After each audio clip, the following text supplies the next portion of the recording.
안녕하세요. 전우의 기록입니다.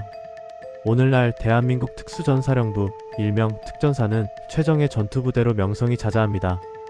하지만 1970년대 특전사는 그야말로 극한의 전장이었습니다. 베트남 전쟁이 막 끝나고 북한의 무장공비 침투가 극에 달했던 그 시절, 특전사는 급격히 확대되었습니다. 1970년대 초 3개 여단에서 시작해 1977년까지 총 7개 여단으로 늘어났죠. 여단이 늘어난다는 건 단순한 규모 확대가 아닙니다. 그만큼 더 많은 젊은이들이 혹독한 훈련을 견뎌야 했다는 뜻입니다. 구독과 좋아요는 영상 제작에 큰 힘이 됩니다. 시청자 여러분의 많은 참여 부탁드립니다. 그럼 지금부터 1970년대 특전사가 힘들었던 7가지 이유를 알아보겠습니다. 7위 급격한 부대 확장으로 인한 병력 충원 문제. 1970년대 특전사는 국가안보 강화를 위해 급격히 확대되었습니다. 1972년 제1공수특전단이 여단급 부대로 증편된 것을 시작으로 1974년에 제7, 9여단이 창설되고 1977년에는 제11, 13여단까지 창설되면서 총 7개 여단 체제가 완성되었죠. 문제는 인력 충원이었습니다. 특전부사관만으로는 늘어난 부대를 채울 수 없었습니다. 특전부사관 양성에는 긴 시간과 엄격한 기준이 필요했지만 부대는 빠르게 커져갔으니까요. 결국 1970년대 중반부터는 병사들도 전투팀에 배치되기 시작했습니다. 본래 특전사는 전원 부사관 체제를 목표로 했지만 현실은 달랐죠. 충분한 준비 없이 급조된 병력 충원은 훈련의 질을 떨어뜨렸고 개개인에게는 더 큰 부담으로 다가왔습니다. 당시 특전병들은 부사관들과 거의 동등한 임무를 수행해야 했지만 체계적인 교육은 부족했습니다. 현장에서 몸으로 부딪히며 배워야 하는 경우가 많았죠. 급격한 확장의 그늘 아래에서 많은 젊은이들이 준비되지 않은 채 극한의 훈련에 내던져졌던 겁니다. 6위 열악한 장비 보급 상황.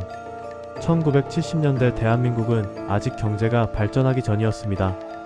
국방 예산은 한정되어 있었고 특전사 역시 예외가 아니었죠. 특전사는 육군 내에서 우선순위가 높은 부대였지만 그렇다고 해서 최신 장비가 충분히 보급된 것은 아니었습니다. 지금처럼 특전사 전용 헬멧, 방탄조끼, 전술 장비가 있었던 것도 아닙니다. 개인 장구류조차 일반 보병과 크게 다르지 않았죠. 낙하산 장비도 마찬가지였습니다. 지금처럼 첨단 장비가 아닌 기본적인 공수 장비만으로 훈련을 소화해야 했습니다. 장비 정비를 담당하는 병사들은 노후화된 장비를 밤새워 손질하고 포장했죠. 한 번의 실수가 동료의 목숨으로 이어질 수 있었기에 그 책임감은 엄청났습니다. 특수전의 필수적인 폭파 장비, 침투 장비, 통신 장비도 부족했습니다. 훈련 때마다 장비를 돌려가며 써야 했고 고장나면 수리할 부품도 없어 애를 먹었죠. 열악한 장비 속에서도 최정예 부대로서의 임무를 수행해야 했던 그들. 장비가 부족하면 정신력으로, 물자가 없으면 체력으로 메워야 했던 시대였습니다. 5위 목숨을 건 공수훈련의 위험성. 특전사의 상징 낙하산 강화. 하지만 1970년대 공수훈련은 지금보다 훨씬 위험했습니다. 공수기 본교육은 3주 과정이었습니다. 1주차에는 착지 동작과 기내 활동을 반복 훈련하고 2주차에는 모형탑에서 떨어지는 연습을 했죠. 그리고 3주차, 실제 항공기에 탑승해 상공에서 뛰어내려야 했습니다. 300m 상공에서 몸을 던진다는 것. 낙하산이 제대로 펴지지 않으면 추락사입니다. 낙하산 자체의 결함, 포장 불량, 난기류, 공중 충돌 등 사고 변수는 무수히 많았습니다. 1970년대 안전장비는 지금과 비교할 수 없을 정도로 열악했습니다. 예비 낙하산이 있었지만 긴급 상황에서 제대로 작동할 확률도 낮았죠. 착지 때 부상을 입어도 의무 지원은 제한적이었습니다. 더욱 힘든 건 심리적 공포였습니다. 아무리 훈련을 받아도 항공기 문이 열리고 바람이 몰아칠 때의 공포는 말로 표현할 수 없었죠. 다리가 후들거리고 온몸에 힘이 빠졌지만 뛰어내려야 했습니다. 안되면 되게 하라는 특전사 정신으로 공포를 이겨내야 했던 겁니다. 40회 이상 강화를 해야 월계 공수위장을 받을 수 있었는데 매번 강화할 때마다 생명을 걸었습니다. 낙하산을 포장하는 전우를 믿고 하늘에 몸을 맡기는 것. 그것이 1970년대 특전사의 일상이었습니다. 4위 극한의 체력 단련과 끝없는 구보. 특전사에서 체력은 곧 생존이었습니다. 1970년대 특전사 훈련은 체력 단련의 연속이었죠. 매일 아침 구보로 시작했습니다. 5km, 10km는 기본이었고 완전 군장 20kg 이상을 메고 뛰는 경우도 많았죠. 산악 지형을 오르내리며 체력을 한계까지 끌어올렸습니다. 공수교육 중 구보는 더 가혹했습니다. 계절에 따라 시간은 달랐지만 강화 지역 주변을 돌며 거리는 점점 늘어났죠. 교관들은 분위기를 띄우기 위해 농담도 하고 여단가도 불렀지만 실수하면 즉시 얼차려였습니다. 윗몸 일으키기, 팔굽혀펴기도 끝없이 반복했습니다. 체력 검정을 통과하지 못하면 공수교육조차 받을 수 없었죠. 3번 퇴교하면 일반 부대로 전출되었기에 모두가 이를 악물고 견뎌야 했습니다. 가장 힘들었던 건 수면 부족 상태에서의 체력 훈련이었습니다. 야간 훈련이 끝나고 새벽에 잠깐 눈을 붙였다가 다시 구보로 하루를 시작해야 했죠. 피로가 쌓여 정신이 몽롱한 상태에서도 몸을 움직여야 했습니다. 하지만 이런 훈련을 통해 진정한 특전사로 거듭났습니다. 체력의 한계를 넘어 정신력까지 단련되었죠. 1970년대 특전사는 그렇게 몸으로 부딪히며 최정예 부대가 되어갔습니다. 3위 혹독한 유격훈련과 생존훈련, 특전사의 꽃 유격훈련. 1970년대 유격훈련은 그야말로 지옥이었습니다. 산속에서 며칠씩 야영하며 전술훈련을 받았습니다. 최소한의 식량과 장비만 지급되었고 나머지는 스스로 해결해야 했죠. 야생에서 식용 가능한 풀과 곤충을 찾아 먹었고 계곡물을 정수해서 마셨습니다. 혹한기 훈련은 더 가혹했습니다. 영하 20도를 넘나드는 추위 속에서 야외 생존 훈련을 받았죠. 제대로 된 방한 장비도 없이 눈밭에서 잠을 자야 했습니다. 동상에 걸리는 대원들도 많았지만 훈련은 멈추지 않았습니다. 여름에는 7일간 해양 훈련이 진행되었습니다. 전투 수영 훈련으로 평형을 집중적으로 배웠죠. 수영을 못하는 대원은 하루 종일 지상에서 자세만 연습했습니다. 바다에서의 침투 훈련은 파도와 조류와의 싸움이었죠. 유격 훈련 중 가장 힘들었던 건 은신처 구축이었습니다. 산 곳곳에 비트를 만들어 숨어야 했는데 파다 보면 산에 구멍이 수없이 뚫렸죠. 적의 눈을 피해 완벽히 은폐해야 했고 발각되면 가혹한 처벌이 기다렸습니다. 먹지도 자지도 못하는 상태에서 계속되는 훈련.